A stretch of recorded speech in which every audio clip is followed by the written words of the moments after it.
I'm your host, Brother Michael Imhotep. It is Wednesday, January 6th, 2021. And we are live, and all hell broke loose today at the U.S. Capitol building when pro-Trump thugs stormed the U.S. Capitol building to try to overthrow, to try to interrupt the Electoral College count, the count of the votes from the Electoral College. They tried to engage in an insurrection. This was a criminal act. All of them should be prosecuted to the fullest extent of the law. If Black Lives Matter activists, if African Americans tried this, if the Black Panther Party for Self-Defense tried this, you know they will all be in prison right now. There are calls for the 25th Amendment to be implemented to remove Donald Trump from office immediately because he's a threat to national security. I've told you before, he is a thug gangster. This is what he is. He is a criminal thug gangster, and he showed it today.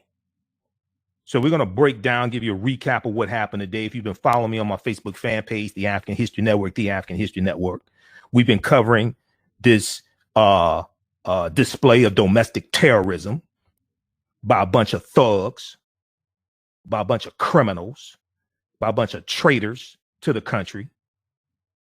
And this is what's taking place. Now, back in 2016, I was on this station 5 days a week warning you about this criminal, about this traitor, and I told you he was totally unfit to be president. I told you in 2016, long before the election, day after day after day, that he was mentally unfit to be president. And he proved it today.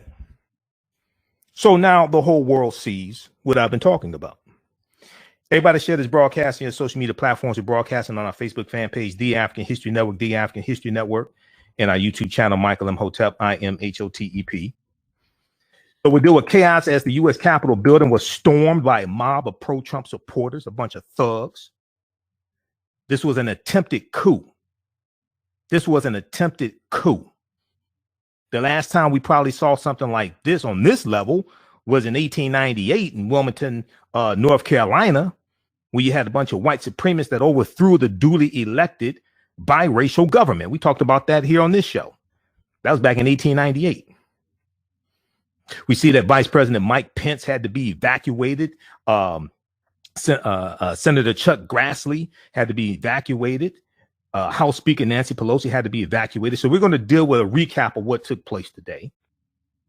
And then also, we'll talk about the Georgia election as well. We see that both Democratic candidates, Reverend Raphael Warnock and Jon Ossoff, both beat the Republican senators, as they should have, Senator David Perdue and Senator Kelly Loeffler. And as we've been talking about on this show, the law that was put in place back in about 1963 that dealt with the runoff elections for statewide elections in the state of Georgia was designed to prevent African Americans from gaining statewide political power. There was a segregationist representative of the Georgia State House named Denmark Groover. We've talked about this the past few days. And the law that was put in place for runoff elections was designed to keep from happening what just happened. But justice prevailed. The truth prevailed. Reverend Raphael Warnock beat Senator Kelly Loeffler as he should have. But he beat her back on November 3rd. The only reason why he had to run against somebody that he already beat was because of racism. And white supremacists, segregationists, like Representative Denmark Groover back in 1963, trying to keep African Americans from having statewide political power. Because if they know if they had statewide political power, they would change these laws that are working against us. Read the article from yahoonews.com. We've talked about it here the past few days. A brief history of Georgia runoff voting. A brief history of Georgia runoff voting. Okay, which goes through and breaks down its history. A brief history of Georgia's runoff voting and its racist roots. This is from November 23rd, 2020, from yahoonews.com, that goes through and breaks down this history. All right, so everybody's been seeing what's been going on today. The whole world's been seeing what a traitor Donald Trump is.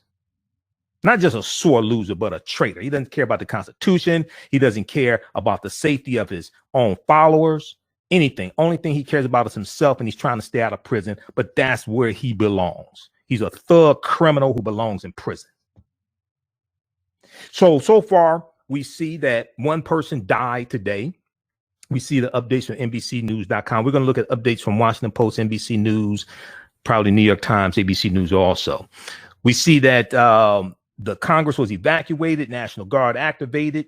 One person was killed today. The U.S. Capitol descended into chaos and violence Wednesday, January 6, 2021, as hundreds of pro-Trump rioters swarmed the building and at least one person was shot dead. Now, to me, these are domestic terrorists. It's one thing to protest. You can protest all you want to outside the building. When you break into the U.S. Capitol building, you are a terrorist. These are domestic terrorists. It's all right to protest. You can protest that you don't like Joe Biden won and Senator Kamala Harris won and your candidate lost. You can protest outside. That's fine. You break barriers and break into the U.S. Capitol building. You threaten members of Congress. You are a domestic terrorist. This is what happened today. So pro-Trump rioters swarmed the building and at least one person was shot dead, forcing the U.S. Senate to evacuate and Vice President Mike Pence to be ushered to a secure location. The frenzied scene after domestic terrorists broke through barricades, forced the U.S. Congress to evacuate parts of the building and abruptly pause a ceremonial event affirming that President-elect Joe Biden won the November election. In one dramatic moment, police officers drew guns as rioters tried to break into the House chamber. These ain't rioters. These are domestic terrorists. NBC News needs to correct this. No, rioters don't break into the U.S. chamber. These are domestic terrorists trying to overthrow the government. This is what happened. If they had been black, they'd be dead right now, or at least in the hospital, shot 15 times, something like that. You know. If black people tried this, okay, if black people tried this, you know that at the very least, it'd be all of them be arrested. A lot of them be dead. I'm just going to be honest with you. A lot of them be dead right now. Okay. We noticed there was an article from Forbes.com. And see, you know, I ain't broadcast it all today because I'm following what's going on. And I'm like, a couple of times a day I was going to broadcast, but everything, this was like a very fluid day in news. This is what we call a very fluid day because the information is changing from minute to minute. So I said, you know, I'll just wait till I come on the air tonight because I really wanted to broadcast earlier today, but I said, no, you know, let's wait for some of this to die down before I get on here and tell you what's really happening. We have some clips that we're going to play also what took place today on Capitol Hill as well. Calling numbers 313-778-7600. See, I'm all riled up. I haven't even done our intro yet. 313-778-7600 is the call-in number if you have a question or comment. 313-778-7600 is the call-in number if you have a question or comment. So I know people worry you're going to bust a blood vessel, things like that. We way past that. I'm telling you right now, we're way past that. But see, I'm somebody who I'm not just a historian, I also study politics and law.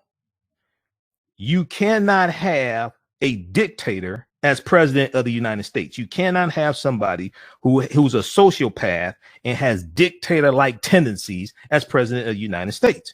This is why there are more calls for the 25th Amendment to be implemented now to remove him from office because he still has the nuclear codes. He's still in charge of the military. Remove his ass from office now.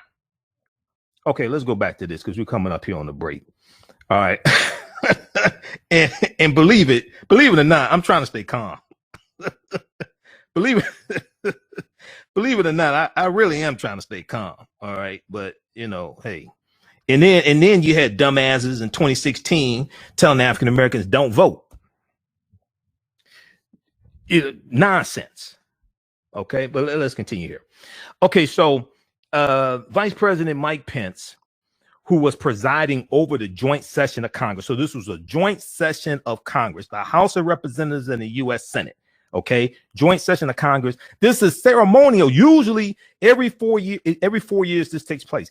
This ain't a big deal. This usually not coverage on MSNBC and CNN. Usually, when this takes place, this is a formality. They don't have the authority to overturn the will of the people, and the votes were certified by county board canvassers. They were certified at the state level. Okay, signed off on by the Secretary of State. Then the Electoral College votes on the first Monday, following the second Wednesday in December. That was on December 14th. And Pence, as we talked about on yesterday's show, Pence told Trump, "I don't have no authority to overturn the will of the people." What are you talking about? Pence is following the Constitution, as I said he would. So, Vice President Mike Pence, who was presiding over the joint session of Congress, could be seen rushing out of the Senate chamber amid the sounds of throngs of Donald Trump's supporters, his thugs, who surrounded the U.S. Capitol. Pence and Senator Charles Grassley, Republican of Ohio, the Senate President pro tem, were taken to a secure location, a senator told NBC News. A woman was shot inside the Capitol by a member of law enforcement and later died, several law enforcement officials said. The doors of the U.S. Senate were closed and locked, and senators were told to stay away from the area. The doors to the House of Representatives were barricaded, and some lawmakers were seen praying. Washington Mayor Muriel Bowser ordered a 12-hour curfew in the city that began at 6 p.m. Eastern Standard Time. Twitter and other social media channels were flooded with images of protesters skirmishing with police officers, and there were multiple reports of rioting inside the Capitol building by a bunch of thugs. And some rioters broke windows, battered down doors, and postured in the Senate chamber. They broke into Nancy Pelosi's office. They broke into some other people's offices. I'm telling you right now, if black people did something, if we did 1/10 of this, if we did 1/10 of this, you know that there'd be a bunch of GoFundMe campaigns paying for funerals. This is the height of white privilege. I don't want to ever hear anybody talk about, oh, white privilege don't exist. All you got to do is look at January 6, 2021, and look at these thugs climbing up the side of the Capitol building, all this stuff. And they're still alive to tell a story. That's white privilege. You listen to the African History Network show right here on 910 AM Superstation Future Radio on Michael Imhotep. We'll be back in a few minutes if they let me come back on the air. With blackbusinesstee.com, the messages are clear and meaningful. Keep your business in the black and out of the red. Mind your black business, know your numbers, and plan strategically. Black Business Boss, lead your industry. Support black business, encourage, patronize, and uplift one another. BlackBusinessTea.com currently has products sold in Detroit, Atlanta, Chicago, and Los Angeles, with proceeds returned to the black community. They have a wide selection of hoodies, t-shirts, mugs, hats, sweatshirts that support black-owned businesses. Visit the website blackbusinesstee.com. That's blackbusinesstee.com.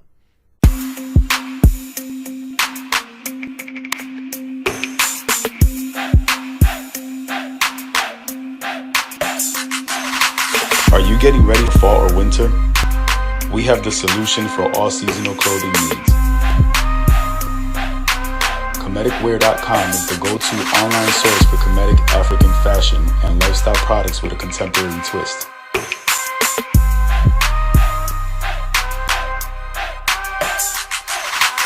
We're committed to offering unique styles reflecting our African heritage.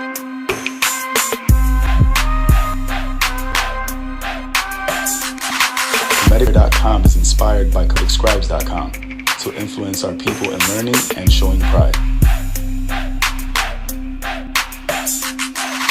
Please visit our website at comedicwear.com.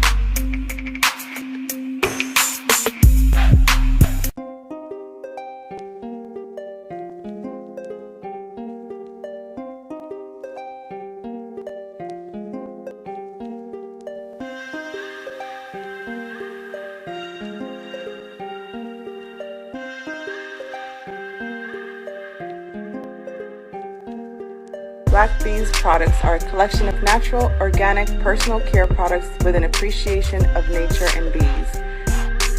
Our philosophy is without bees, we have nothing.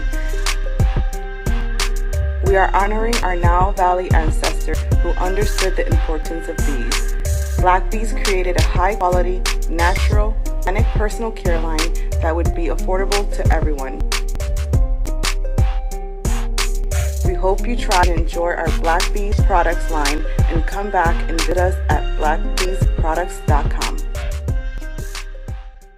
Do you have an idea or business that requires app development or thinking of moving your IT resources to the cloud? We have post-paid and profit-sharing plans for unique ideas or profitable businesses. Who can take advantage of this unique program? Entrepreneurs with unique ideas, startups, small to medium businesses. Contact us 267-209-0352. Visit nomadicsystems.net, nomadicsystems.net today. Okay, welcome back to the African History Network show right here on 910 AM, the Superstation of Future Radio. They let me come back on the air. All right. It is Wednesday. It's Wednesday, January 6, 2021. And we're live. Calling numbers 313-778-7600. 313-778-7600 is the calling number if you have a question or comment. Okay, so we're talking about the chaos at the U.S. Capitol. Pro-Trump thugs stormed the U.S. Capitol building. Okay, now they have a First Amendment right to protest outside of the Capitol building. That's fine. Okay, I may not like your message, but you do have a First Amendment right to protest outside of the Capitol building lawfully. When you break the barriers and break into the Capitol building, that's something entirely different. They need to be prosecuted to the fullest extent of the law.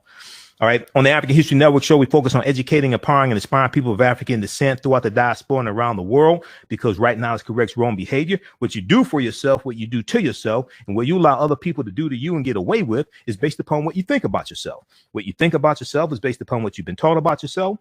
What you've been taught about yourself is based upon everything you've read, heard, and seen about yourself. So when you control the radius of a man's thoughts or a woman's thoughts, you can control the circumference of their actions, because the mind can't do or teach what it doesn't know. We deal with a number of different topics here: current events, history, politics, economic empowerment, entrepreneurship, relationships, love, sex, health issues, and much, much more. Sign up for our email newsletter. Text the word Kemet, K-E-M-E-T, to 22828. Text the word Kemet, K-E-M-E-T, to 22828 to sign up for our email newsletter. And then also visit our website, AfricanHistoryNetwork.com. Sign up for our email newsletter there as well. If you like this type of information, you can donate to the African History Network, $ the AHN show through Cash App, $ the AHN show through Cash App, then also through PayPal, paypal.me/the AHN show, and at our website, AfricanHistoryNetwork.com. All right.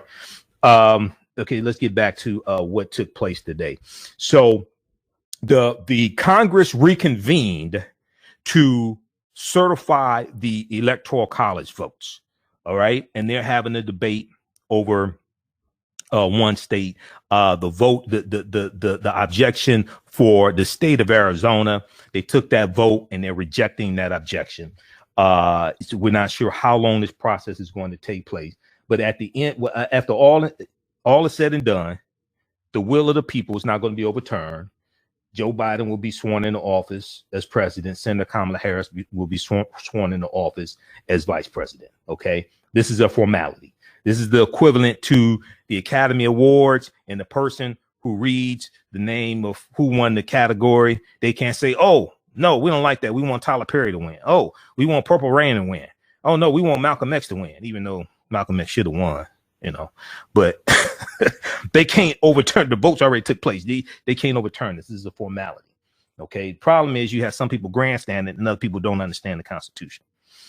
OK, so Twitter and social media channels were flooded with images of protesters skirmishing with police officers, and there were multiple reports of rioting inside the Capitol, and some rioters broke windows, battered down doors, and postured in the Senate chamber. Improvised explosive devices were found. Okay, these thugs planning improvised explosive devices on the U.S. Capitol grounds. Several law enforcement officials reported this. Officers were in the process of destroying the devices, and it was not clear whether they were functional or not. At least one was made of a small section of galvanized pipe. An official with the FBI's Washington field office told NBC News on Wednesday that 2 explosive devices were discovered, and one which was found at the Republican National Committee headquarters was safely detonated. I also saw a report there was an explosive device found at the Democratic National Committee headquarters as well. Quote, 2 suspected explosive devices were rendered safe by the FBI and our law enforcement partners. The investigation is ongoing, end quote, an agency spokesperson said. 5 weapons were recovered from the complex and 3 arrests were made. DC police said none of the people were residents of the District of Washington, D.C. There were 12 arrests in the previous 2 days leading up to Wednesday. There were 12 arrests in the previous 2 days leading up to Wednesday. Now, Donald Trump has directed the National Guard to head to the U.S. Capitol. He said in a tweet, and U.S. Capitol Police have requested additional support. The FBI has been deployed, and the U.S. Marshal Service was assisting in the response as well. Former President George W. Bush condemned the violence in a statement and also indirectly criticized Trump and his supporters.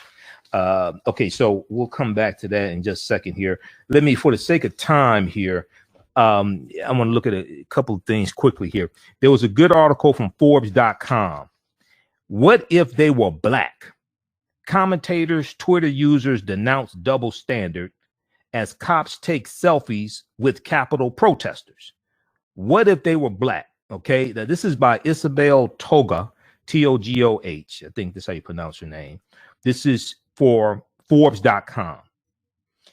As scenes of mostly white Trump supporters swarming the U.S. Capitol with little pushback from law enforcement emerged on Wednesday, along with videos showing cops appearing to take selfies with some of the perpetrators, commentators urged Republicans to condemn the violence with the same vigor they used to denounce anti-racism protesters, as they suggested that a group of largely black or Muslim protesters would likely be treated more harshly.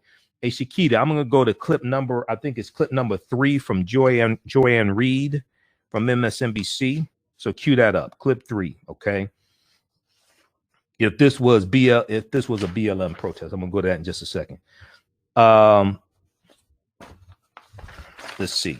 Okay, so law enforcement were outnumbered by the mob and appearing largely absent inside the building, told lawmakers, members of the House of Representatives and U.S. Senate, to put on gas masks and tear gas as tear gas was fired inside.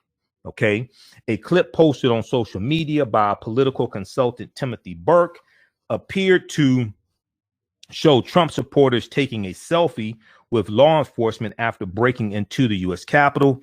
Some social media users suggested there was a double standard, as the protesters, who were mostly white and male, were able to enter the building and were seen wandering around the Senate floor, sitting in the chamber and looting property. Now, wasn't Donald Trump talking about looters and protesters this past summer and talking about law and order? He's not talking about law and order now for these looters and protesters and these thugs and these criminals. He's not talking about law and order now. Quote, having covered many protests over the years, I do wonder if the majority of these folks were black and brown, whether they be treated the same way they're being treated right now. MSNBC anchor Craig Melvin tweeted. Charles Ramsey told CNN, former Philadelphia police chief Charles Ramsey told CNN, quote, I don't know what they're doing in there, but they need to be locking them up, end quote. I agree. Hashtag lock them up.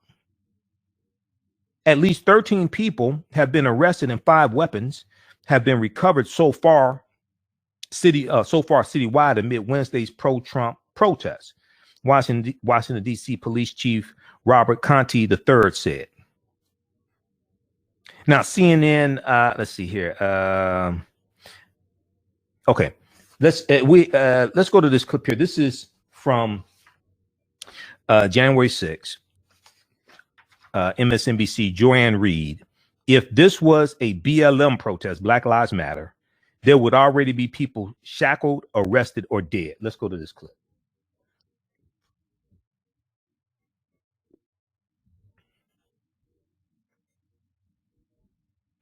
We have the clip. 14, because I can go back to 2014 when I would be on Rachel's show as a correspondent at curfew time in Baltimore when I was covering the Freddie Gray uprisings. And these were mass marches that were in regard to police taking Freddie Gray's body and treating it like a rag doll and flinging him into the back of a police van and then riding around with him unshackled in that van until the rag doll broke and he died. And he died alone in the back of a car being brutalized for no reason other than making eye contact with police as he rode his bike.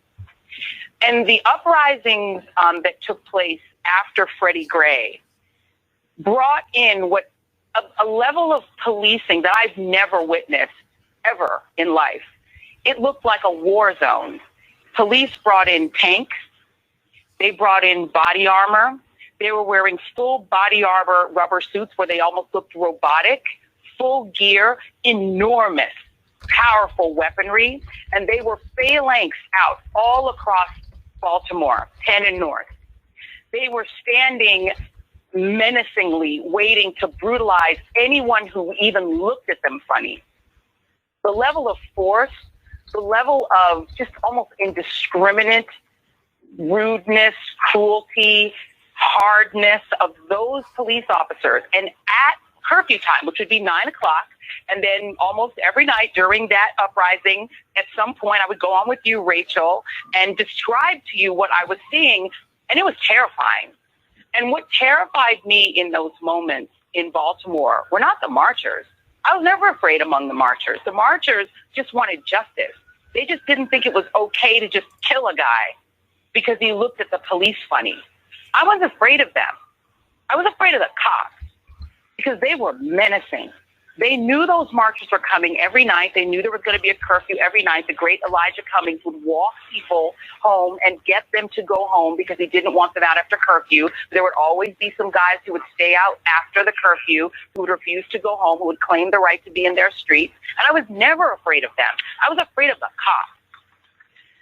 The reason, as Claire talked about, that these people were so unafraid of the cops, who were sparsely distributed through our capital, which hasn't been breached since 1812, when it was burned. The reason they could easily and casually, with their cameras on, film themselves throwing things through the walls of our capital, our property, going inside the Capitol, sitting in Speaker Pelosi's office, casually take pictures of themselves, have that played on Fox News, they know that they are not in jeopardy. Because the cops are taking selfies with them, walking them down the steps to make sure they're not hurt, taking care with their bodies, not like they treated Freddie Gray's body. White Americans aren't afraid of the cops.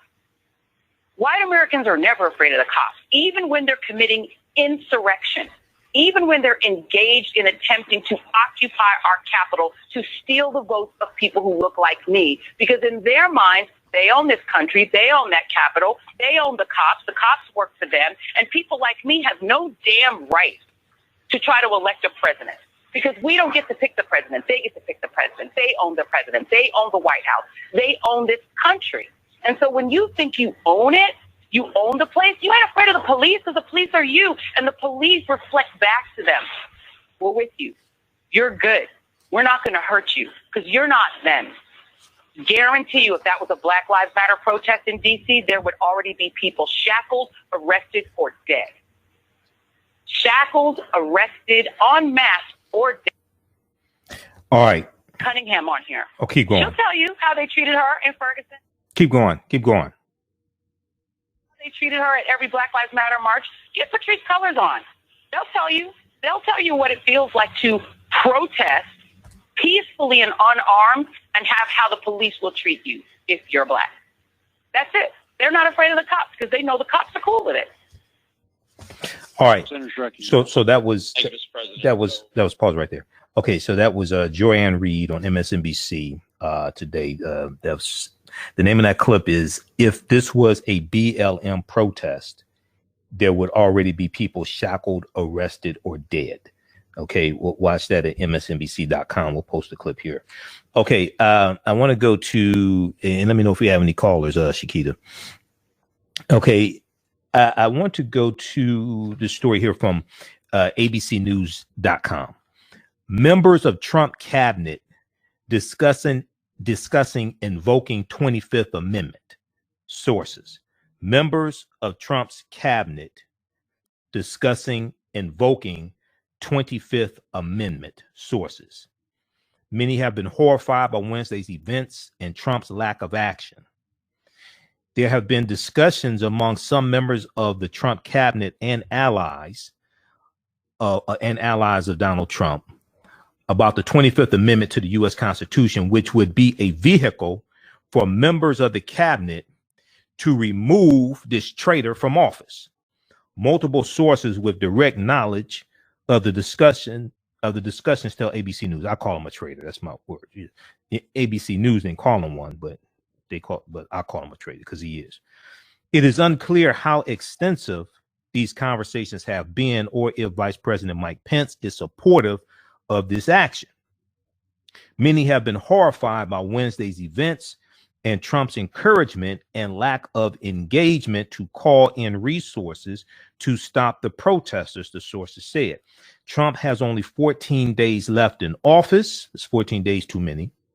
But some lawmakers want his presidency over sooner, calling for his impeachment in the wake of Wednesday's violence on Capitol Hill that left at least one woman dead. Representative Ilhan Omar, Democrat from Minnesota, announced that she's drawing up articles of impeachment. She tweeted, quote, "We can't allow him to remain in office. It's a matter of preserving our republic, and we need to fulfill our oath." They take an oath to defend the U.S. Constitution against enemies, both foreign and domestic. Well, Trump is an enemy to the U.S. Constitution and to the country. He's a traitor. Representative Seth Moulton, Democrat from Massachusetts, called for Trump's removal through the 25th Amendment, which was ratified in 1967 in the wake of President John F. Kennedy's assassination in 1963, and lays out the procedures for replacing the president in the event of death, removal, resignation, or incapacitation. Okay, incapacitated or mentally unstable, as Trump is. Quote, "Trump is directly responsible for this insurrection and violence. He needs to be removed from office immediately.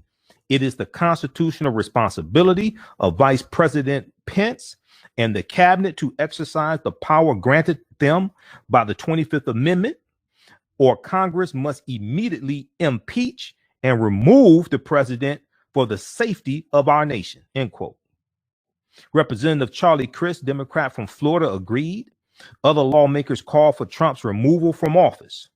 In a tweet Wednesday evening, Trump falsely claimed, quote, "These are the things and events that happen when a sacred landslide election victory is so unceremoniously and viciously stripped away from great patriots and have been." Let me get the hell out of here, that BS. He lied. You lost. It wasn't it was a landslide for Joe Biden. You lost by damn near 8 million votes, and he got the same amount of Electoral College votes as you did. So no, it wasn't stolen. You lost. All right, stop lying. NBC News. We're going to the phone lines in just a minute. Hold on, Melanie. We're coming to you just a second here. NBC News reported Facebook and Twitter locked Trump's accounts after posting video praising rioters. Facebook and Twitter locked Donald Trump's accounts after posting video praising rioters. Twitter removed 3 tweets from the account of President Donald Trump, the first Russian president of the United States, on Wednesday, January 6, 2021, and suspended his account for 12 hours. It should be suspended for like 14 days till he leaves the White House. It should be suspended. But they suspended for 12 hours after he continued to push conspiracy theories about the election after a mob of thugs, criminals, stormed the U.S. Capitol. Now, the company also warned that further violations of its rules, quote, will result in permanent suspension, end quote, of Trump's Twitter account. One of the tweets included a video of Donald Trump repeated unfounded, idiotic, baseless claims that the election was taken from him and encouraging his supporters to disperse after violence erupted at the U.S. Capitol. Well, that's after you encouraged the violence, because at that little punk ass rally that you had today, you told them, let's go to the U.S. Capitol. This is your fault. This is your fault.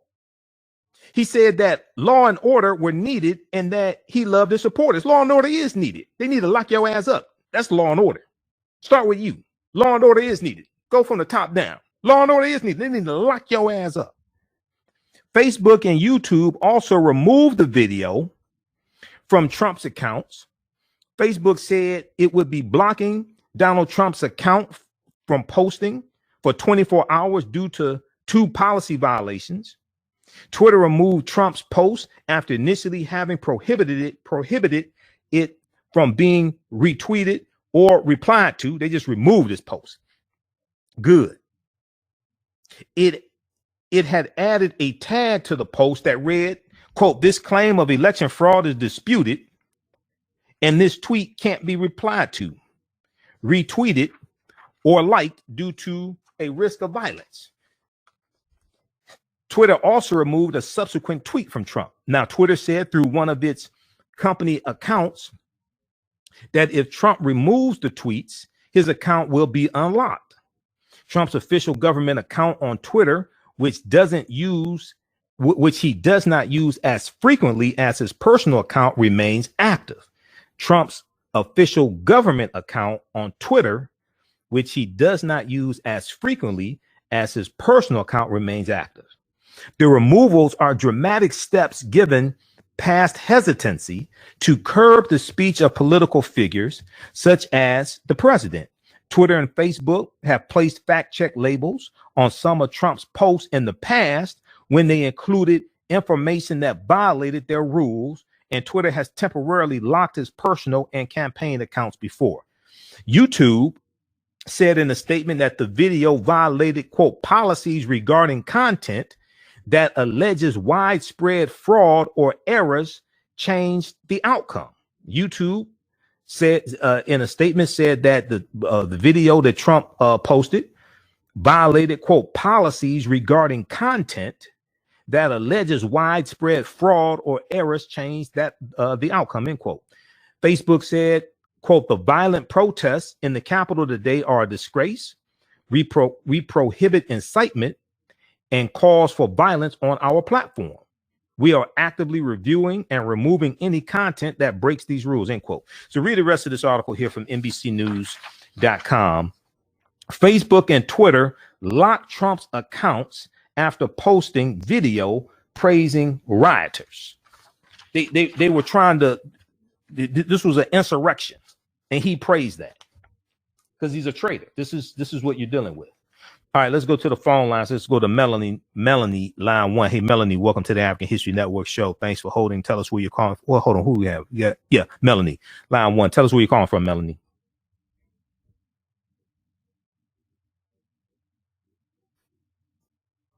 Do we have Melanie? Take your phone off mute. Okay, can you hear me? I can hear you. Go ahead. Tell us where you're calling from, Melanie. Thanks for holding. Okay, yes, this is Melanie Hines. I'm with the Wayne Westland Board of Education in Westland. Thank you for having me on your show tonight. Hey, how's it going? Good. I did want to make a comment about the domestic terrorism. As a local African-American board member, I've experienced that as well. And I've noticed it to the point where I have a lot of other African-American friends that are leaving these boards because of these situations. Just recently, I just had a re-election and I was being targeted by my, board president and vice president. And I had one of my opponents suing me because he lost his race, and a lot of this is due to, this propaganda and putting out false information and this white supremacy. Right. So, as an elected official, our job is to help protect the citizens. But when you're being attacked because of your color of your skin, that's a problem. And it's making a lot of people not want to be, in public office because of the threat. So how do you, I've seen you post, and we're Facebook friends, Melanie, I've seen you post about it. So how do you deal with those threats? How do you deal with, so we have people listening across the country. What's the racial makeup of Westland, Michigan, first of all? Was about it's kind of maybe like about 40% African American. Even in our school district, the dynamics is changing. We have more minorities, in our district, and it historically was a predominantly white district. But now with the races changing and being more diverse, a lot of people are older white men that's on the board, and they don't like the changes, and they want to keep it the same status quo. So there's a lot of older white people on the Board of Education for Westland, Michigan, and they don't like a lot of the changes that are coming with a more diverse community. Correct. We also had three. We had 3 women on the board. 2 of them left because of the consternation dealing with, the hostility from the board members. So now we have a new, female African American member. I got reelected, and I was 5, white males to the 2 African American females. So even though I got reelected, it's going to be a tough, 6 years. Wow. All right. So lastly, so how do you deal with that? How do you cope with that? How do you persevere? I deal with a lot of my community organizations. I deal with a lot of ministers. I have a good relationship. One thing I do like about Westland, our mayor has started a diversity initiative to help, deal with these issues, because it is something that's ongoing. But I do have an issue with my children in my school district because they've made numerous complaints about, these racial inequities, and the board president has done anything about it. So they feel like they're being ignored and neglected. So I'm trying to work with other parents in the community to have some type of coalition together, because the problem is you can't sit there and stick your head in the sand. Right. It's making the situation worse. Right. Exactly. All right, Melanie, thanks for calling in. Okay. Thank you. Okay. All right. And Westland is a suburb of Detroit. For those listening around the country that don't know, it's Westland, Michigan. Okay. I want to go to this next clip. We're going to go to clip 2, Shakita. So Ari Melber, who is the chief legal correspondent for MSNBC, he's an attorney. He talked about there's evidence of a great many crimes committed today. Ari Melber spoke with Rachel Maddow about the legal ramifications of the mob violence at the U.S. Capitol today. Let's go to this clip, Shakita. Clip 2. Hear remarks from Senator Mitch McConnell, so we'll keep an eye on that. I'll be looking to see whether or not he will be talking about meting out any sort of punishment against Republicans who have incited what happened today. Yeah, Rachel, I mean, to the points you raised, number one, both houses of Congress, the House and the Senate, control whether and how to seat members and whether to remove members. The Constitution provides for expulsion. The House does it at a 2/3 vote, obviously a high bar, but it can happen. And we should note, with all of today's discussion on this sad day of how far you have to go back to see the Capitol breach, this Capitol that we look at under nightfall tonight with Washington under curfew, many of the expulsions that have occurred where the House has taken that extraordinary measure and voted to expel members were around deeming members disloyal in the context of the Civil War. 15 senators and 5 House members in total have been expelled. As for the other point you raised, I'll touch on it briefly, Rachel. When this scene was first breaking out, I, like many, was watching your breaking news coverage. You raised immediately the legal evidence on the ground that showed, it appeared, so many people breaking laws and then being treated with great leniency as they stormed the stairs. And so I'll point out for you and for viewers, there are several federal crimes here at issue. There's trespassing, obviously, going onto property in an unauthorized manner. There's entering what is called a restricted government building under federal law. That's any government building like this one where, for example, someone is appearing under Secret Service protection, in this case, Vice President Pence. That's a crime. If you enter that building with a deadly weapon or in a manner that leads to grievous bodily injury or death, that's a felony punishable up to 10 years if someone both enters that building unlawfully and then is linked to that conduct. There's also physical damage to property. So I know you were reporting late tonight on some U.S. attorneys speaking out on this. As a matter of federal procedure, there is evidence of a great many crimes committed today. The pictures we saw provide, on the one hand, a spectacle for the whole world to watch, which we've been covering. On the other hand, in a very real way, this documentation, this journalism performed in real time, a sad day for America, also, I think, provides very legal evidence that could be used in future prosecutions, Rachel. And what type of prosecutors are we talking about here? Obviously, you're describing federal crimes because we're talking about federal property here. But I was struck to see the U.S. Attorney in the Eastern District of Kentucky, the U.S. Attorney in the Northern District of Ohio, both of them Trump appointees, say if you traveled to D.C. from this district, from Eastern Kentucky, from Northern Ohio, to go cause these crimes, you will be prosecuted in this district. Are these prosecutions that would happen where you're from or where you committed the crime? It's a great legal question, Rachel. I think door number one would be the U.S. Attorney for the District of Columbia. It would be the person with that local jurisdiction. And often those U.S. attorneys change as a matter of course with a new administration. Next year, the statute of limitations will be alive. So any of these could be pursued either now or later by the Justice Department and the U.S. Attorney for the District of Columbia based on where these possible crimes occurred. Again, as always, they would have to be investigated. There's a fair process for that. The other way, door number two, as you mentioned, is if there is conspiring or traveling across state lines, you could have a federal prosecution by someone in those other jurisdictions. Somebody planned a crime over here, and they went over there to Washington to commit it. Those are both options. I think it's fair to say that the precedent or the general practice would be first to try door number one out of D.C. But those were as well newsworthy and extraordinary statements by those other federal prosecutors. Mr. Okay, that was from pause it right there, Chiquita. Pause it right there. Okay, that's from MSNBC. That was Ari Melber, chief legal correspondent for MSNBC, breaking down the crimes that, as of right now, that we see that were committed. Okay, today. We only have a couple minutes left here. I want to go to clip 4. Senator Cory Booker. When the U.S. Senate reconvened today, when the joint House and Senate reconvened today to count and certify the votes from the states that have already been, and the Electoral College has already voted. They're actually certifying the Electoral College votes. Senator Cory Booker condemned the Capitol riot, and he ties the mob to the Confederacy. Let's go to clip 4.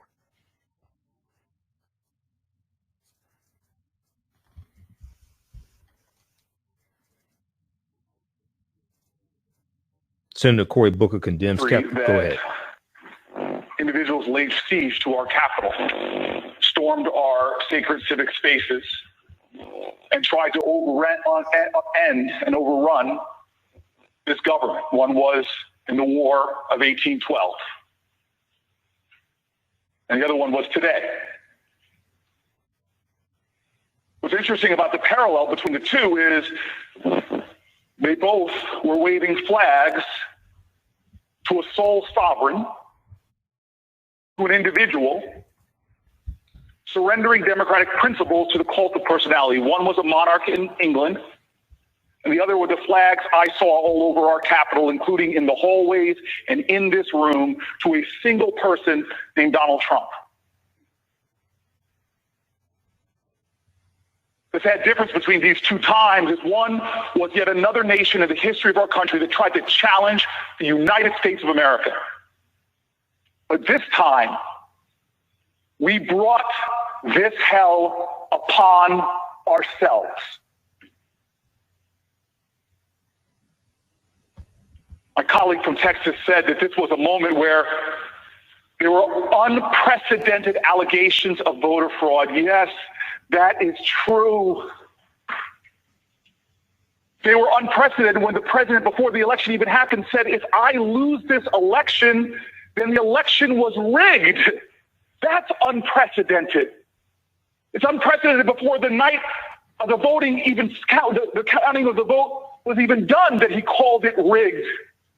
And it's unprecedented that he is fanning the flames of conspiracy theory to create a smokescreen in this nation to cover what he is trying to do, which is undermine our democratic principles. But it's not just that. The shame of this day is it's being aided and abetted by good Americans who are falling prey, who are choosing Trump over truth, who are surrendering to the passion of lies as opposed to standing up and speaking truth to power, who are trying to fundraise off of the shame of conspiracy theories as opposed to doing the incalculably valuable patriotic thing to speak truth to our nation. All right, pause right there, Shakita. I know we're out of time. All right.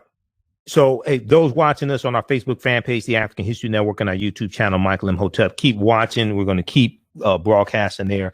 We're out of time here on 910 AM, the Superstation. Right now, it's correct. Wrong behavior is not over till we win. Wakanda forever. Stay tuned for Pastor Greg Davis. We'll talk to you tomorrow night. Peace. All right, stand by, everybody. Let me disconnect this call from the radio station. So we're on Monday through Friday, 11 p.m. to 12 midnight Eastern Standard Time on 910 AM, the Superstation WFDF here in Detroit. We do radio here in Detroit. And then we're on Sundays, 9 p.m. to 11 p.m. Normally on Sundays, I'm at the radio station, broadcasting from the radio station, but because of COVID-19, they have us broadcasting from home. Okay, we're going to go back to the rest of that clip here. With blackbusinesstee.com, the messages are clear and meaningful. Keep your business in the black and out of the red. Mind your black business. Know your numbers and plan strategically. Black Business Boss, lead your industry. Support black business, encourage, patronize, and uplift one another. Blackbusinesstee.com currently has products sold in Detroit, Atlanta, Chicago, and Los Angeles, with proceeds returned to the black community. They have a wide selection of hoodies, t-shirts, mugs, hats, sweatshirts that support black-owned businesses.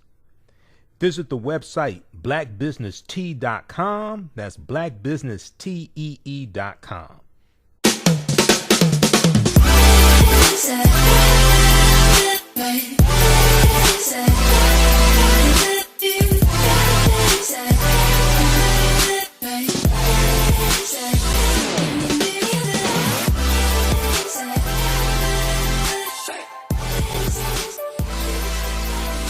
Visit 4glossygirls.com. That's the number 4glossygirls.com, and follow them on Instagram at 4glossygirls. Natural beauty products offer organic, plant-based skin hair care products that will rejuvenate skin, naturally grow and thicken hair. Their whipped shea butter can heal or restore damaged skin cells to prevent hyperpigmentation and skin breakouts. All products are made with organic, plant-based ingredients.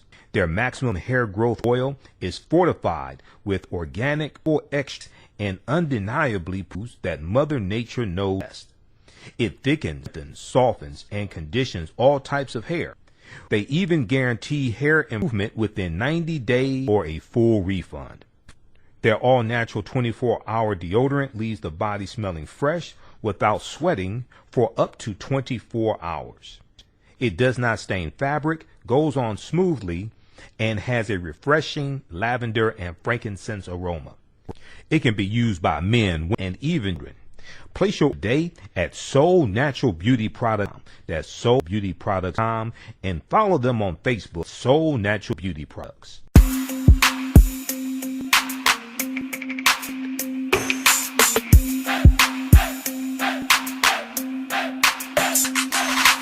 Are you getting ready for fall or winter? We have the solution for all seasonal clothing needs. Comedicwear.com is the go-to online source for comedic African fashion and lifestyle products with a contemporary twist.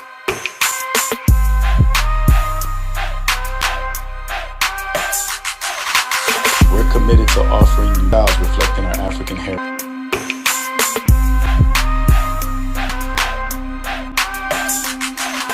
KemeticWear.com is inspired by KemeticScribe.com to influence our people earning and showing pride. Please visit our website at KemeticWear.com. African American business owners, post the name of your business here in the thread of the broadcast. We'll let you know how you can advertise with the African History Network. And we'll be here for a little while longer. We're going to talk a little bit about the Georgia Senate race as well. Reverend Raphael Warnock won, as we reported last night's show. As we reported on last night's show, we got the results while we were broadcasting, and then late last night, I think it was either late last night or early this morning, we posted an article from Vox.com that called it for Jon Ossoff. And then NBC News called it this afternoon for Jon Ossoff as well. So Democrats won both races. They need to thank Queen Stacey Abrams. Okay, Stacey Abrams and the New Georgia Project and Fair Fight. You know, they really pushed to educate voters. They built a coalition of African American voters, Hispanic voters, Asian Americans, etc. There were other groups, Black Voters Matter, Latasha Brown, and there's a whole coalition of people. I want to go back to this clip here from Senator Cory Booker. Who are choosing Trump over truth, who are surrendering to the passion of lies as opposed to standing up and speaking truth to power, who are trying to fundraise off of the shame of conspiracy theories as opposed to doing the incalculably valuable patriotic thing to speak truth to our nation. Our democracy is wounded, and I saw it when I saw pictures of yet another insurgency, of a flag of another group of Americans who tried to challenge our nation. I saw the flag of the Confederacy there. What will we do? How will we confront this shame? How will we confront this dark second time in American history? I pray that we remember a Georgian. His words, all I can say is we must in spirit join together like those Georgians on a bridge called the Edmund Pettus, who joined hands, who were called threats to our democracy, who were called outrageous epithets when they sought to expand our democracy, to save it and to heal it, when they joined arm in arm and said what we should say now, commit ourselves to that ideal. Together we shall overcome. Okay, so that was Senator Cory Booker during that was on the Senate floor. Mitch McConnell spoke earlier today before the Senate session, before the joint session was interrupted and they had to evacuate, and he was condemning he was basically condemning the objections. Okay, we're going to go to that clip here in just a minute here. Let's see here. So African American business owners, email us at customer service at AfricanHistoryNetwork.com. We'll let you know how you can advertise with the African History Network. Visit workingwithjohnray.com, workingwithjohnray.com. He has a special promotion right now, 2021 special limited time, $20 for income shifting membership. There's a number of things that number of services that he offers. You have a credit repair, discount on travel, audit proof tracking software, discount legal services, tax saving tools and strategies, a number of different things, 9-figure coaching from 9-figure coaches. For more information, visit workingwithjohnray.com, workingwithjohnray.com, and let them know you found out about this from the African History Network show. All right. Okay, let's continue here. I want to go to this clip here, and we didn't have a chance to play it on 9:10 a.m. Because I'm only there for an hour. And this clip is about 8 minutes, and we have so much to cover. And we're going to continue because I have a ton of information. I mean, you know, I printed up the updates from Washington Post. There's about 40 pages. Printed up the updates from, and there was two categories of updates from the Washington Post that I printed up. So I have a ton of information.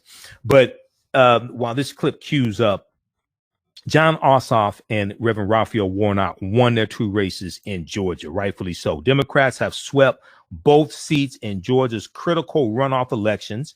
NBC News projects giving the Democratic Party control of the U.S. Senate and removing a major roadblock for President-elect Joe Biden.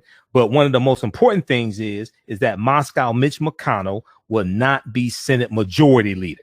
Okay, which means he won't control the Senate. He won't control which bills come to the Senate floor for debate or for vote. He won't be able to push through and ram through federal judges and Supreme Court justices. He can't block Supreme Court nominations like he did with Merrick Garland, who was nominated to the U.S. Supreme Court by President Barack Obama. And also, it was announced today that it's believed that Joe Biden is going to nominate Judge Merrick Garland to be Attorney General, which is a thumb in the eye of Mitch McConnell, because it was Mitch McConnell who blocked Merrick Garland from the U.S. Supreme Court. They did not even give Merrick Garland a hearing. They did not even give him a hearing. Okay. I'm not a big fan of Merrick Garland, but he'd be better than Attorney General William Barr or Jeff Sessions. Okay. But he should have had a hearing, and he should have had an up or down vote. They denied that to him.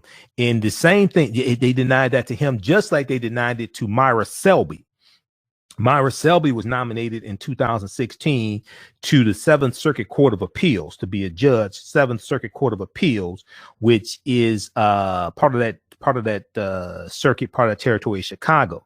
She was an African-American female judge nominated by President Barack Obama, Judge Myra Selby. She was not given she was blocked by Moscow Mitch McConnell. She was not given a hearing. When Trump became president through the Electoral College, they confirmed Amy Coney Barrett to the Seventh Circuit Court of Appeals. So that Seventh Circuit Court of Appeals seat that Amy Coney Barrett got was because they stole it from an African-American woman named Myra Selby. And then after Ruth Bader Ginsburg passed away, Moscow Mitch McConnell in the Senate, because Republicans control the Senate, rammed through her confirmation. And then the day after she was confirmed, he sent the Senate on recess, and they hadn't passed a coronavirus bill. The day after, they were in such a hurry, they rammed her confirmation through. Okay, because Trump wanted her.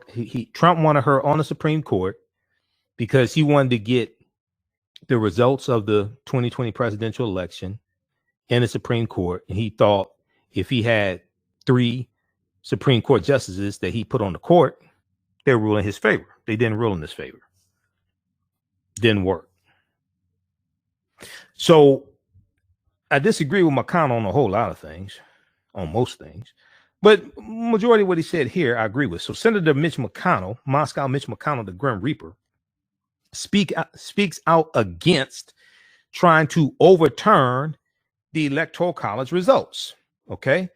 So this was earlier in the day before they had to evacuate the U.S. Senate and U.S. House of Representatives. Let's go to this clip here. Mr. President. Majority Leader. We're debating a step that has never been taken in American history. Whether Congress should overrule the voters and overturn a presidential. I've served 36 years in the Senate. This will be the most important vote I've ever cast. President Trump claims the election was stolen. The assertions range from specific local allegations to constitutional arguments to sweeping conspiracy theories. I supported the president's right to use the legal system. Dozens of lawsuits received hearings in courtrooms all across our country. But over and over, the courts rejected these claims, including all-star judges whom the president himself has nominated. Every election, we know, features some illegality and irregularity, and of course, that's unacceptable. I support strong state-led voting reforms. Last year's bizarre pandemic procedures must not become the new norm. But my colleagues, nothing before us proves illegality anywhere near the massive scale that would have tipped the entire election. Nor can public doubt alone justify a radical break when the doubt itself was incited without any evidence. The Constitution gives us here in Congress a limited role. We cannot simply declare ourselves a national board of elections on steroids. Mm-hmm.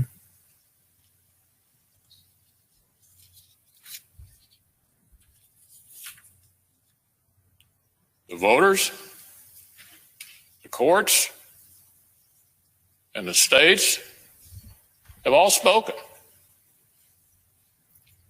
They've all spoken. If we overrule them, it would damage our republic forever.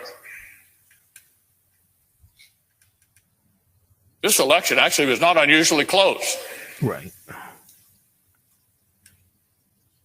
Just in recent history, 1976, 2000, and 2004 were all closer than this one. The Electoral College margin is almost identical to what it was in 2016. If this election were overturned by mere allegations from the losing side, our democracy would enter a death spiral. We'd never see the whole nation accept an election again. Every 4 years would be a scramble for power at any cost. The Electoral College, which most of us on this side have been defending for years, would cease to exist. So let me pause right here. So Republicans for years have been defending the Electoral College. Now many of these same Republicans want to overrule the Electoral College. Republicans have won 2 presidential elections in the last 20 years in the Electoral College after losing the popular vote. In the 2000 presidential election, where Al Gore lost to George W. Bush, and in the 2016 presidential election, where Hillary Clinton got 3 million more popular votes than Donald Trump. Both of those elections, Republicans won the Electoral College. Republicans have been defending the Electoral College. Now some of those same Republicans want to overrule the Electoral College that voted December 14th because they didn't like the results. Come on, get out of here with this nonsense. Let's go back to Moscow Mitch McConnell. Leaving many of our states with no real say at all in choosing a president. Let me back this up. Most of us on this side have been defending power at any cost. The Electoral College, which most of us on this side have been defending for years, would cease to exist. leaving many of our states with no real say at all in choosing a president. The effects would go even beyond the elections themselves. Self-government, my colleagues, requires a shared commitment to the truth and a shared respect for the ground rules of our system. We cannot keep drifting apart into two separate tribes with a separate set of facts and separate realities, with nothing in common except our hostility towards each other and mistrust for the few national institutions that we all still share. Every time in the last 30 years that Democrats have lost a presidential race, they've tried a challenge just like this. After 2000, after 2004, after 2016. After 2004, a senator joined and forced the same debate. Oh, stand by. And believe it or not, Democrats like Harry Reid, Dick Durbin, and Hillary Clinton praised them and applauded the stunt. Let me back this up a second because it froze for a minute. After 2000, after 2004, after 2016. After 2004, a senator joined and forced the same debate. And believe it or not, Democrats like Harry Reid, Dick Durbin, and Hillary Clinton praised them and applauded the stunt. Republicans condemned those baseless efforts back then. And we just spent 4 years condemning Democrats' shameful attacks on the validity of President Trump's own election. So look, there can be no double standard. The media that is outraged today spent 4 years aiding and abetting Democrats' attacks on our institutions after they lost. But we must not imitate and escalate what we repudiate. Our duty is to govern for the public good. The United States Senate has a higher calling than an endless spiral of partisan vengeance. Congress will either override the voters, overrule them, the voters, the states, and the courts for the first time ever, or honor the people's decision. We'll either guarantee Democrats' delegitimizing efforts after 2016 become a permanent new routine for both sides, or declare that our nation deserves a lot better than this. We'll either hasten down a poisonous path where only winners of election actually accept the results, or show we can still muster the patriotic courage that our forebears showed not only in victory, but in defeat. Framers built the Senate to stop short-term passions from boiling over and melting the foundations of our republic. So I believe protecting our constitutional order requires respecting the limits of our own power. It would be unfair and wrong to disenfranchise American voters and overrule the courts and the states on this extraordinarily thin basis. And I will not pretend such a vote would be a harmless protest gesture while relying on others to do the right thing. I will vote to respect the people's decision and defend our system of government as we know it. Okay, so that was from earlier today before the House and the Senate had to evacuate. Okay, but largely, McConnell's correct. I don't agree with him on many things, but largely, majority of what he said was correct. Okay, now let's see here. Okay, so we have an update. 3 more people have died near the Capitol building. NBC News has an update here. Let me scroll back down to this. It was 3 dead near Capitol in separate medical emergencies.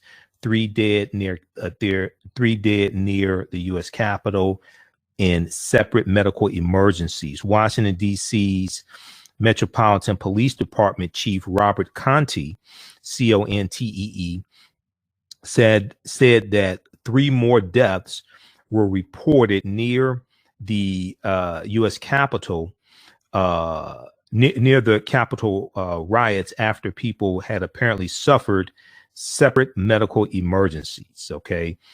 He said that 3 more deaths were reported near the Capitol riots, U.S. Capitol riots, after people had apparently suffered, quote, separate medical emergencies, end quote. As of yet, he did not provide additional details about those deaths. They bring the death toll at Wednesday's riots or insurrection to 4. Earlier, a woman was shot by Capitol Police and later pronounced dead. The circumstances of the shooting will be investigated, Robert Contee said. Now, 14 officers were injured in the riots on Wednesday, in the insurrection on Wednesday as well. 2 officers have been hospitalized after sustaining injuries during the demonstrations. 1 officer sustained serious injuries after being pulled into the crowd and assaulted. Robert Contee, the Washington, D.C.'s Metropolitan Police Department chief, Robert Contee also said that 2 pipe bombs had been uncovered, one at the Republican National Committee, the RNC, and one at the Democratic National Committee, the DNC, as well as long guns and Molotov cocktails that were uncovered in a truck on the U.S. Capitol grounds. Okay. So you'll hear more about this also. And then, as I said earlier in the show, we see that the House rejects Arizona's certification objection. The House followed the U.S. Senate in rejecting an attempt to object to Arizona's Electoral College certification. A total of 121 Republican members voted to sustain the objection, while 303 House members were opposed. Members of both chambers will reconvene in a joint session to continue the Electoral College certification process. Senator Josh Hawley, Republican from Missouri, told his fellow lawmakers that he still intends to object to Pennsylvania certification, but will yield his speaking time to move toward a vote.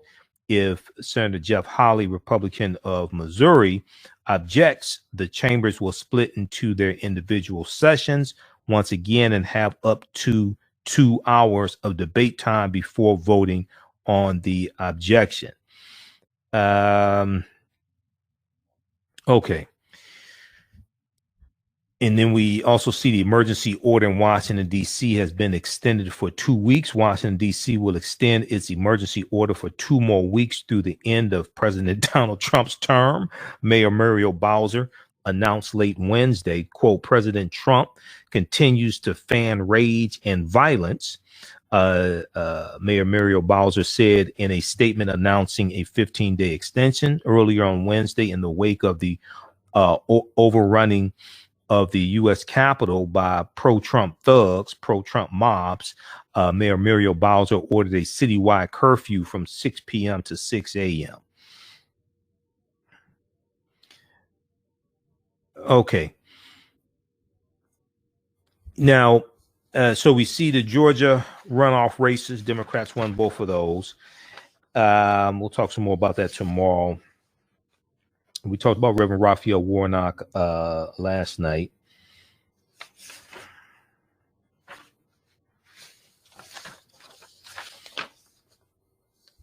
Let's see here. Okay.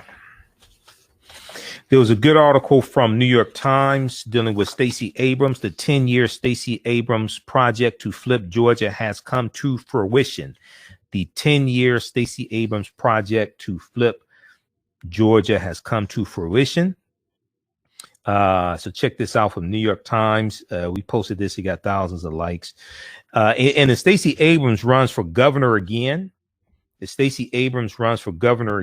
going to win. Governor of Georgia, she's going to win. Okay. She has built a huge infrastructure, and people see how important the governorship is. Because I guarantee you, if Stacey Abrams was governor of Georgia right now, she would have handled the coronavirus pandemic much differently in Georgia. There'll be a lot of people alive now that are dead because of Brian Kemp. Okay. And Brian Kemp's incompetence trying to please Donald Trump.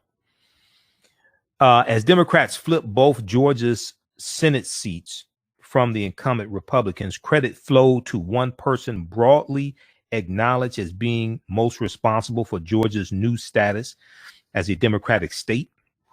Stacey Abrams. Ms. Abrams, the former minority leader of the Georgia State House, has spent a decade building a Democratic political infrastructure in the state, first with her New Georgia Project, and now with Fair Fight, the voting rights organization she founded in the wake of her losing the gubernatorial race in 2018. Late Tuesday night, January 5th, Ms. Abrams praised the thousands of quote, organizers, volunteers, canvassers, and tireless groups, end quote, who helped rebuild the state's Democratic Party from the rump it was when she became the state House minority leader in 2011. She tweeted 11:24 p.m. January 5th, with new votes joining the tally, we are on a strong path. But even while we wait for more, let's celebrate the extraordinary organizers, volunteers, canvassers, and tireless groups that haven't stopped going since November. Across our state, we roared. A few miles to go, but well done. Now, while Stacey Abrams is widely expected to run for governor again in 2022, she is at the moment one of the most influential American politicians not in elected office. It was her political infrastructure and strategy of increasing turnout among the state of Georgia's African American, Latino, and Asian voters. Asians do vote, contrary to what people want to tell you on social media. Asians don't vote. That's a damn lie. They haven't done the research. Asians do vote. And all you have to do, I've done a broadcast dealing with this. All you have to do, go to NBCnews.com. Go to NBCnews.com. And in the upper right-hand corner, they have a upper right-hand corner, NBCnews.com. You'll see 3 horizontal lines. Okay. Click on those 3 horizontal lines. And then it drops down with their different platforms. All right. They have different platforms. They have NBC Black, NBC Latino, and then they have Asian American. Click on Asian American. NBC Asian American. They have a whole platform dealing with the Asian American community, all these different articles, and they talk about Asian Americans in politics, Asian Americans in voting, all things like this. During the 2020 election, they had this. During the 2018 midterm election, they had this. All of this, and you can go through, read these articles. So when people say Asians don't vote, that's a lie. Do they vote in the same numbers as African Americans? No, because their history is entirely different. Okay, I've talked about this before. When you talk about Asian Americans, you're talking about people coming from at least 20 different countries, who speak different languages, come from different cultures, have different histories. Many of them come from countries where they couldn't vote. because they're coming from a totalitarian country. They're coming from a different political structure. Many of them came from countries where they could not vote. So that's not in their history like it's in our history. Okay, but Asians do vote. And as they went from 4% of the U.S. population to 5% of the U.S. population, they went from about 3.5% of the voting electorate to 5% of the voting electorate. But to say Asians don't vote, that's just not true at all. That's just blatantly false. So check that out as well. A lot of people don't even know that exists. We'll post a link here. This is to the Asian American platform from NBC News. You can read all those articles. Proper documentation ends all conversation. All right. Okay, so it was Stacey Abrams' political infrastructure and strategy of increasing turnout among states, among the state of Georgia's African-American, Latino, and Asian voters that laid the groundwork for both President-elect Joe Biden's victory in November and the Democrats' performance in the Senate races. Stacey Abrams was not alone in Georgia. Of course, numerous other Black women have led a decades-long organizing effort to transform the state's electorate. Deborah Scott, founder of Georgia Stand Up, said after Joe Biden's victory in the general election, November 3rd general election, she said, "We weren't surprised that Georgia turned blue because we've been working on it for over 15 years.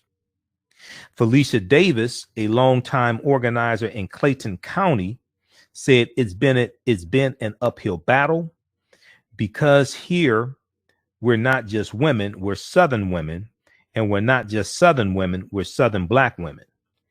Still, Stacey Abrams was the most visible face at the forefront of the turnout push. And when it came time to cut a TV ad urging Georgians to confirm the status of their absentee ballots, voters have until Friday to cure absentee ballots that contain minor errors. Stacey Abrams appeared in the ad reminding them to do so. Okay, so check out this article here from New York Times. The 10-year Stacey Abrams project to flip Georgia has come to fruition. This is from January 6, 2021 by Reed J. Epstein and Stead W. Herndon for the New York Times.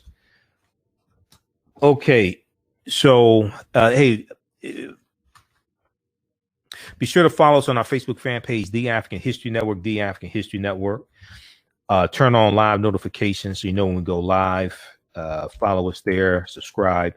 Then also follow us on our YouTube channel, Michael Imhotep, IMHOTEP on YouTube. Click on the bell so you know when we go live also, because a lot of people don't get notifications when we go live, even though they follow us. If you like this type of information, you can donate to the African History Network, $ the AHN Show through Cash App, $ the AHN Show through Cash App, then also through PayPal, paypal.me /the AHN Show and paypal.me /the AHN Show. Let's see here. Okay, more. Okay. So more outlets are talking about the 25th Amendment. This is CNN. I monitor about 35 different news sources on a daily basis. So I'm looking at the updates from different news sources before we get off the air. CNN, okay, reliable sources. They're asking, will the 25th Amendment be invoked? Like a wide range of opinion leaders are urging. We're going to see, looks like we're going to see some resignations in the Trump administration as well, where the White House aides who resigned, like Stephanie Grisham, who is the chief of staff for Melania Trump, and Sarah Matthews speak publicly. Okay. I'm just trying to take a look at any. Okay, domestic terrorism on Capitol Hill. Okay, so CNN is calling it domestic terrorism.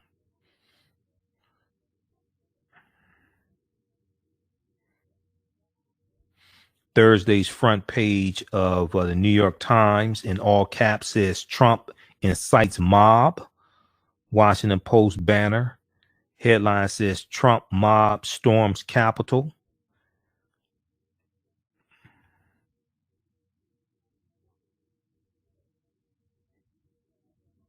Okay. So CNN, the reliable sources, email newsletter says a date which will live in infamy, a date which will live in infamy. The events on Capitol Hill on Wednesday, January 6, 2021, will be remembered as an act of domestic terrorism against the United States, as a national tragedy, and as a real life manifestation of online radicalization, as a real life manifestation of online radicalization.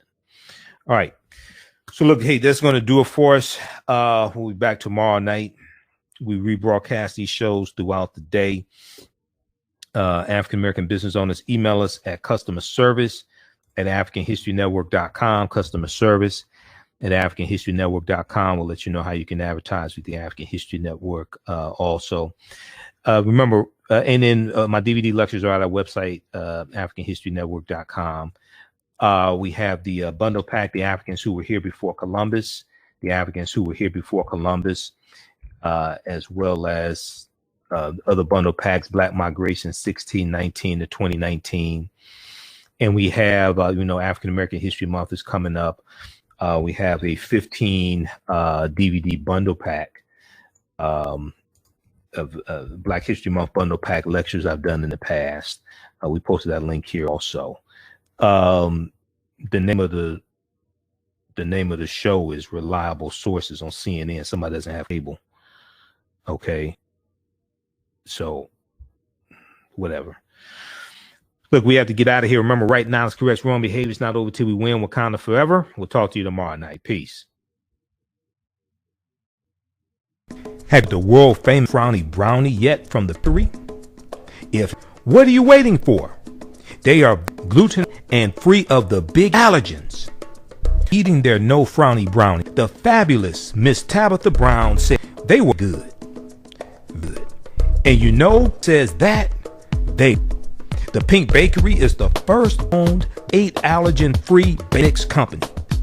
ThePinkBakery.com. That's ThePinkBakery.com to order no frowny mix to design clothing.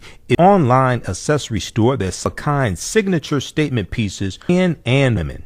They also specialize in fashion consultation, closet organization, and decorating small spaces. Are you looking for a statement piece for a special affair, or would you like to add some select pieces to an ensemble of accessories? If you're looking for something different, definitely contact the Norman, owner of Intuitive Design Clothing. Visit our website, intuitivedesignClothing.com. That's intuitivedesign.com, and you can at info intuitivedesignClothing.com. Intuitive Design Clothing, every is a grand entrance.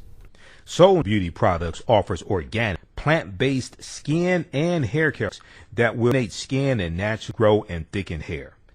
Their whipped shea butter can heal or restore damaged skin cells to prevent hyperpigmentation and skin breakouts. All products are made with organic plant-based ingredients. Maximum Hair Growth Oil is fortified with organic herbal extracts and undeniably proves Mother Nature knows best. It thickens, lengthens, softens, and conditions all to hair. They can guarantee hair improvement within 90 days or full refund. Their all-natural 24-hour deodorant leaves the body smelling fresh without sweating for up to 24 hours. It does not stain fabric, goes on smoothly, and has a refreshing lavender and frankincense aroma. It can be used by men, women, even children. Place your order today at soulnaturalbeauty.com. That's soulnaturalbeautyproducts.com, and follow them on Facebook, Soul Natural Beauty Products. Do you have an idea or business that requires app development or thinking of moving your IT resources to the cloud? We have post-paid and profit-sharing plans for unique ideas or profitable businesses. Who can take advantage of this unique program? Entrepreneurs with unique ideas, startups, small to medium businesses. Contact us 267-209-0352. Visit nomadicsystems.net, nomadicsystems.net today. Melanize Media is an independently owned and operated film company. We specialize in producing culturally enriching black films at melanizemedia.com. Join us every Sunday for Melanize Nights, where we screen conscious documentary or black historic presentation. That's every Sunday evening and p.m. Visit melanizemedia.com and to register. That's MELANEYES media.com.